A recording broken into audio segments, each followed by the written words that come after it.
Suportado ni United States President Donald Trump ang bagong itatatag na Palestinian Technocratic Governance para sa Gaza.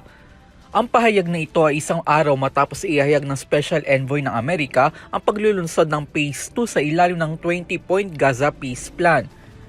Ayon kay Trump, opisyal na nagsimula ang ikalawang yugto ng plano. Pinuri rin niya ang mga magsisilbing mga opisyal na mangunguna sa nasabing technocratic admin. Ang technocratic body ay bubuin ng 15 membro na pamumunuan ni Ali Shat, dating Transport Deputy Minister ng Palestinian Authority. Inaasahang tututok ito sa pangunahing serbisyo at pamamahala sa pang-araw-araw na buhay sa Gaza matapos ang 2 taong digmaan sa pagitan ng grupong Hamas at Israel.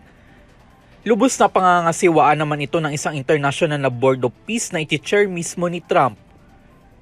Ilalabas ang karagdagang detalye tungkol sa board sa mga susunod na araw. Samantala, muling nanawagan si Trump sa Hamas na tuparin ang kasunduan kabilang ang pagdidisaan ng maatang pagsuko ng mga labi sa huling Israeli hostage. Inaasahan namang tutulong ang mga bansang tagapamagitan ng Egypt, Qatar at Turkey upang isulong ang tinatawag ni Trump na isang comprehensive demilitarization agreement sa Hamas.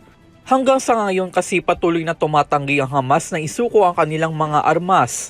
Ang mga isyong ito ay saklaw pa rin na hindi pa natatapos na unang phase ng kasunduan kung saan nahaharap pa rin ito sa marupok na tigil putukan katulad ng patuloy na karahasan sa Gaza. Ayon sa Gaza Health Ministry, mahigit 400 Palestino na ang naiulat na nasawi mula nang ipatupad ang tigil putukan nitong October 2025. Sa kabuuan, umabot na sa mahigit 70,000 Palestino ang mga nasawi mula na magsimula ang girian. Para sa EuroTV News, ako si Son Santiago, sumasaludo sa bawat Pilipino.